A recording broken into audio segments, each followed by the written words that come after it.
नमस्कार सभी माताओं और बहनों को छठ की बहुत बहुत शुभकामनाएं। छठी माता के जो भी बहनें, जो भी माताएं व्रत रहती हैं तो कथा अनिवार्य होता है, जिसमें 6 कथा सुना जाता है। हाथ में महुआ और अक्षत लेकर के कथा सुनना चाहिए। और जब एक एक कथा समाप्त हो तो अक्षत महुआ मतलब माता जी के जो पुष्परास हम लोग गाड़े हैं उसके स्थल पर डाल देना चाहिए। और फिर पुनः अक्षत और महुआ लेकर के दूसरा कथा प्रारंभ करना चाहिए, सुनना चाहिए। ऐसे ही 6 कथा के बाद ऐसे ही महुआ और अक्षत अपने हाथ में लेकर के कथा सुनना चाहिए। तो चलिए शुरू करते हैं। प्रथम कथा है। प्राचीन समय में एक सास और बहू रहती थी। उस पहले की सास तो बहुत तेज़ रहती थी और उनके यहाँ गाय और दूध का व्यापार होता था। तो ऐसे छठ के दिन पहले सास दही जमाई, और जैसे पहले नदिया रहता था उसी में दही जमाई थी और बहू के बेड के नीचे रख दी, कहीं बिल्ली उल्ली झटक्का ना मार दे। बहू काकी के अपने सिरहाने रोटी रखी थी, तोड़ तोड़ के रात में खाती जब उसको भूख लगता था। तो खाते खाते रोटी का टुकड़ा एक उस दही में पड़ गया। अब क्या करें, बड़ा चिंतित हुई कि कल तो दही बेचने जाएंगी माता जी, और जब रोटी का टुकड़ा देखेंगी तो बहुत हमको मारेंगी। इसी चिंता से सुबह हुआ तो कही, माता जी दही को बेचने मैं ही जाऊँगी और आप घर पे रहिए। कही ठीक है, तुमको भी बाल बच्चा नहीं है, जाओ छठी माता का सेवा करा। तो लगी घूम घूम के दही बेचने और कहने लगी, हे छठी माता, जो हमसे गलती है और जो रोटी पड़ा हो उस गलती को क्षमा करिएगा। ऐसे ऐसे करते करते दही सारा बिक गया। सारे जो भी व्रत करने वाली थी औरतें सारी दही ले लीं, और जो नीचे रोटी का टुकड़ा था वो सोना बन गया।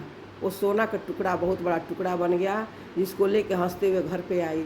अपने सास से दिखाई कि देखिए हर साल आप जाती थी और कुछ नहीं पाती, देखिए हमको छठी माता ने सोना का टुकड़ा दिया है। अब तो सास को हुआ बेचैनी कि अब कब छठ आएगा कि हम भी अपना सोना का टुकड़ा पाएंगे, दही बेचने जाएंगे। तो सास भी दही जमाई और गई बेचने। सुबह सुबह दही बेचते गई। सब लोग अनाज पैसा जो भी मतलब पहले लोग चावल गेहूं से दही खरीदते थे, तो पूरा गट्ठर भर मिल गया, लेकिन सोना का टुकड़ा उनको नहीं मिला।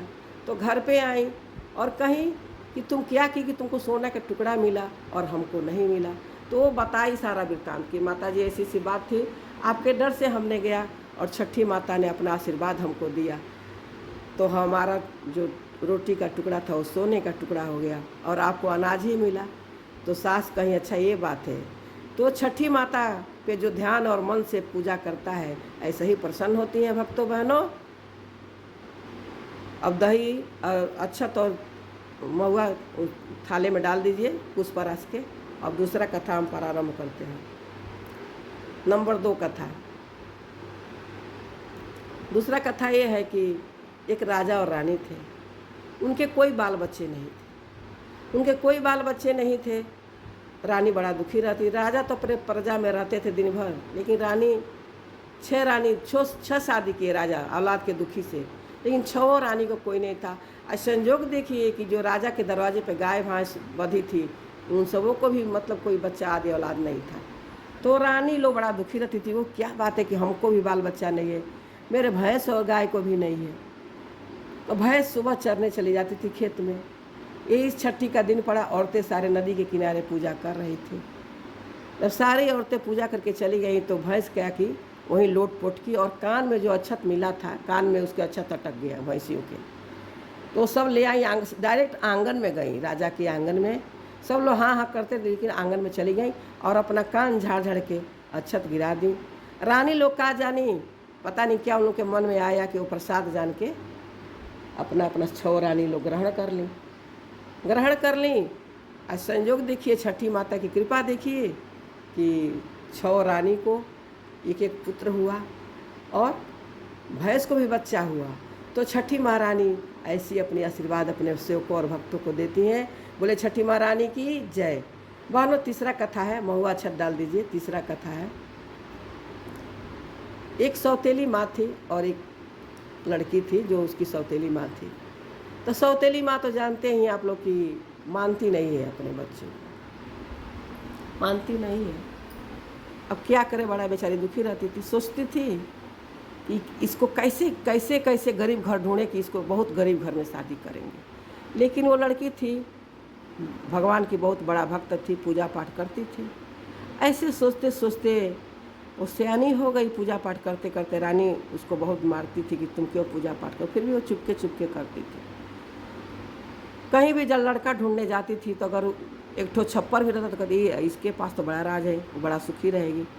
फिर भी एक दिन क्या हुआ, ऐसे ढूंढ रही थी लड़के शादी लड़की के लिए, तो एक छप्पर मिला। एक क्यों लड़का था उस घर में, उसके माँ बाप नहीं थे, कहीं कि यहाँ शादी कर देना चाहिए। कुछ नहीं दी, उसी लड़के से इस लड़की का सौतेली लड़की के शादी कर दी। लड़की जब वहाँ गई तो बहुत राजकाज, बहुत संपन्न हो, क्योंकि भगवान की भक्त थी। राजकाज सब, महल अटारी सब हो गया, दोनों लोग राजा रानी बन गए। पूरे गांव के सब लोग बड़ा मान सम्मान करने लगे।